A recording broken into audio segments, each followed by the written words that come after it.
Olá, meu irmão e minha irmã. Aqui quem fala é o reverendo Ricardo Chaves Fukuzawa, pastor presbiteriano. E hoje eu vou pregar no Salmo de número 42. Por favor, acompanhe a leitura. Como suspira a corça pelas correntes das águas, assim por ti, ó Deus, suspira a minha alma. A minha alma tem sede de Deus, do Deus vivo. Quando irei e me verei perante a face de Deus? As minhas lágrimas têm sido o meu alimento dia e noite, enquanto me dizem continuamente: o teu Deus, onde está? Lembro-me destas coisas, e dentro de mim se me derrama a alma, de como passava eu com a multidão de povo e os guiava em procissão à casa de Deus, entre gritos de alegria e louvor, multidão em festa. Por que estás abatida, ó minha alma? Por que te perturbas dentro de mim? Espera em Deus, pois ainda o louvarei, a Ele, meu auxílio e Deus meu. Sinto abatida dentro de mim a minha alma. Lembro-me, portanto, de ti nas terras do Jordão, no monte Hermon e no outeiro de Mizar. Um abismo chama outro abismo, ao fragor das tuas catadupas. Todas as tuas ondas e vagas passaram sobre mim. Contudo, o Senhor durante o dia me concede a sua misericórdia, e à noite comigo está o seu cântico, uma oração ao Deus da minha vida. Digo a Deus, minha rocha, porque te olvidastes de mim? Porque hei de andar eu lamentando sob a opressão dos meus inimigos?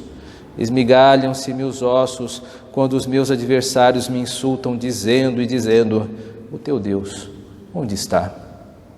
Porque está abatida, ó minha alma, porque te perturbas dentro de mim? Espera em Deus, pois ainda louvarei a Ele, meu auxílio e Deus meu.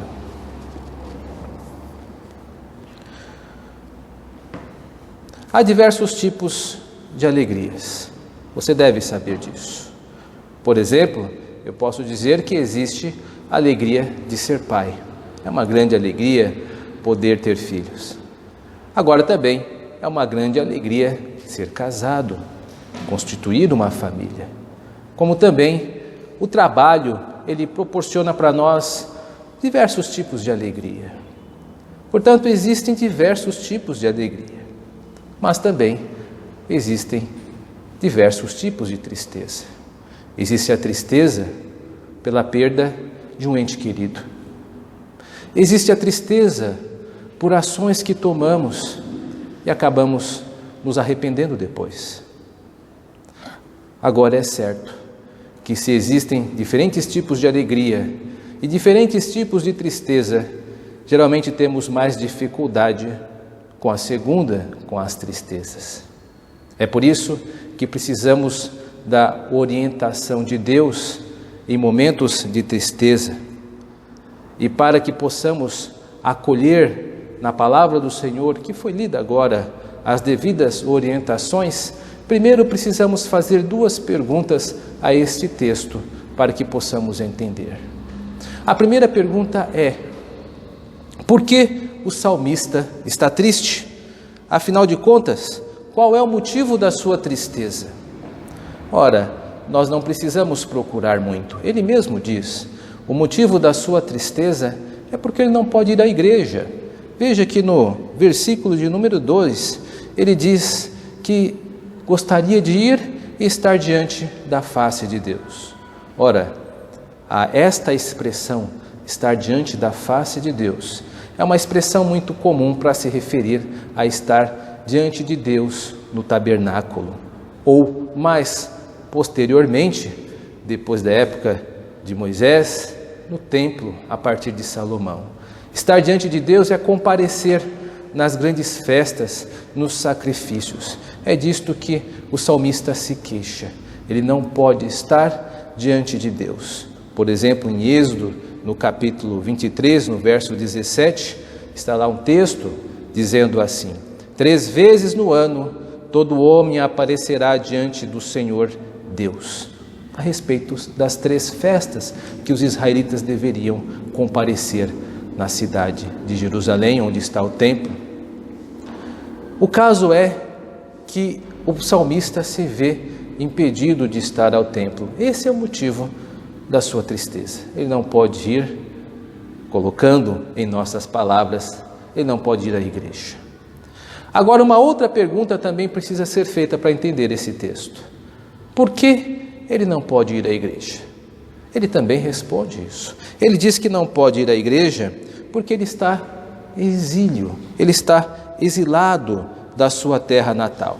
Nós podemos perceber isso no versículo 3, quando ele retrata que os seus inimigos estão perguntando onde está o seu Deus. Esta é uma expressão muito comum nos estrangeiros que tinham deuses ligados às suas próprias terras e então acabavam tripudiando daqueles que estavam nas suas terras e não podiam cultuar o seu Deus. É o caso do salmista nesse texto. Ele se coloca como alguém que está distante da sua terra natal. O versículo 9 também descreve alguém que não pode estar presente nas festas, não pode estar presente nos locais do seu povo, da sua região. Portanto, o nosso salmista, a pessoa que ele se apresenta nesse salmo, é alguém que está triste, porque está exilado na sua terra natal e não pode então cultuar a Deus. Devo fazer aqui um parêntese acerca da tristeza. Ele está triste, mas ele está triste pelos motivos certos. Ele está triste porque ele não pode ir à igreja. Existem algumas tristezas que ocorrem por motivos errados. Eu cito aqui, à guisa de exemplo, o personagem conhecido como Acabe. Você lembra dele, o rei Acabe, esposo de Jezabel? Rei Acabe, em determinado momento da sua vida, ele ficou extremamente triste. E qual era o motivo da sua tristeza? O motivo da sua tristeza é que ele não poderia se apropriar de terras que não eram suas, da vinha de Nabote. E por isso ele ficou muito triste. Ora, esta é uma tristeza pelos motivos errados. Por isso, como a tristeza é um sentimento muito comum na nossa vida, nós precisamos ter certeza que estamos tristes pelos motivos certos. Acabe estava triste pelos motivos errados. Cabia a ele se arrepender, como foi advertido pelo profeta Elias que deveria fazer.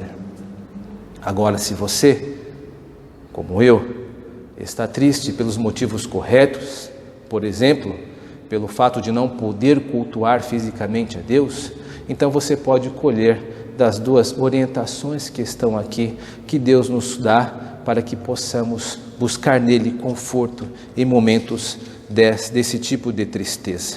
E a primeira orientação que nós vemos aqui de Deus nesse texto é lembrar que Deus é o dono das tempestades.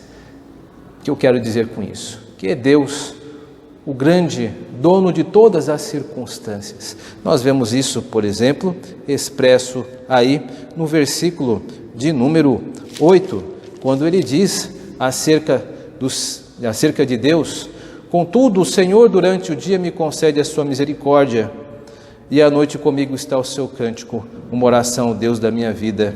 E aí no versículo 9 ele prossegue: digo a Deus a minha rocha, por que te olvidastes de mim? Por que te esquecestes de mim? Porque hei de andar eu lamentando sob a opressão dos meus inimigos.